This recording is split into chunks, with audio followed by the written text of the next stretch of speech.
You know that you'll need $40,000 for your child's education in 18 years. If your account earns 4% compounded quarterly, how much would you need to deposit now in order to reach your goal? So we don't know the starting balance. We don't know P formula above. We do know N because that is the balance we want to have after that many years. So what we'll do is we'll start filling in the information that we do know. So let's start with the 40,000 equaling, we don't know P sub 0, we don't know our initial amount, parentheses 1 plus, now our rate is 4%. 4% written as a decimal is 0.04.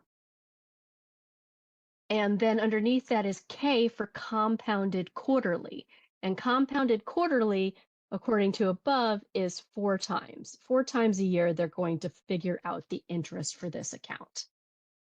The exponent N is the number of years. That's 18 years till we reach our goal. And next to it, we have another K. So that's going to be 4 as well. Now, one thing I do like to do on Desmos is I like to personally put my exponent also in a set of parentheses so that it automatically multiplies.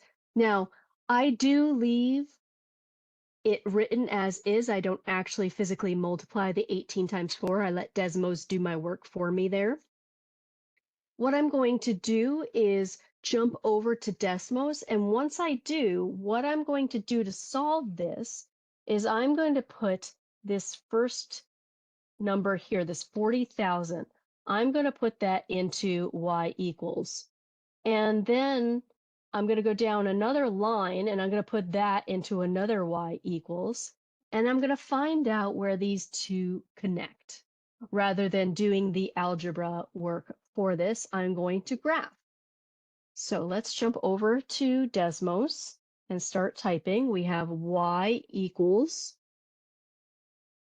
40,000. And y equals, now instead of writing P sub 0, I'm actually going to just put an X there because it's still an unknown. Instead of parentheses, 1 plus 0.04 over 4. Now I have to move my cursor to the right so I can put this other big set of parentheses. Then I need an exponent, so I used Shift 6. And then another set of parentheses that I like to have is 18 times 4, and I end my parentheses there. Now I can see my purple line graph, but I can't see my green line graph. And that's because y equals 40,000, and my y is only going up to 6. So what I want to do is change my window. So I go to my graph setting, I change my y-axis max to maybe 45,000.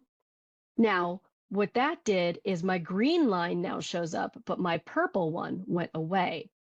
And I do know before I moved that my purple one was going toward the right. So going toward the right, they will eventually connect.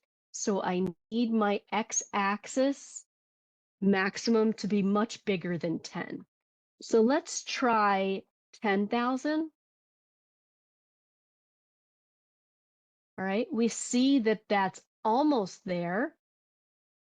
All right, what if I made it 100,000? If I make it 100,000, which is not really realistic because I only need 40,000 total, that's okay because I can see where those two lines connect. And that was really my goal, is to see where they intersect. So I'm going to pull that to the middle of my screen.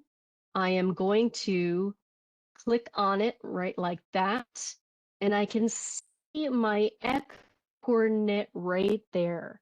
And so that x coordinate tells me exactly how much money I need in order to earn up to $40,000 in 18 years with 4% compounded quarterly. So let me come back to my document here, and it says, let me erase some of these red. That's not so messy. All right.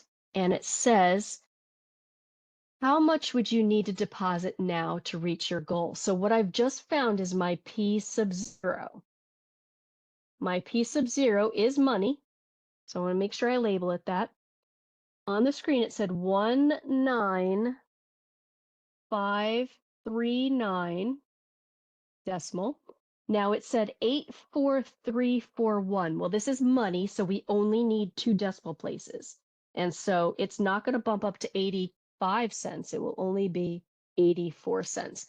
So in order to earn $40,000, I need to have $19,539.84 to begin with.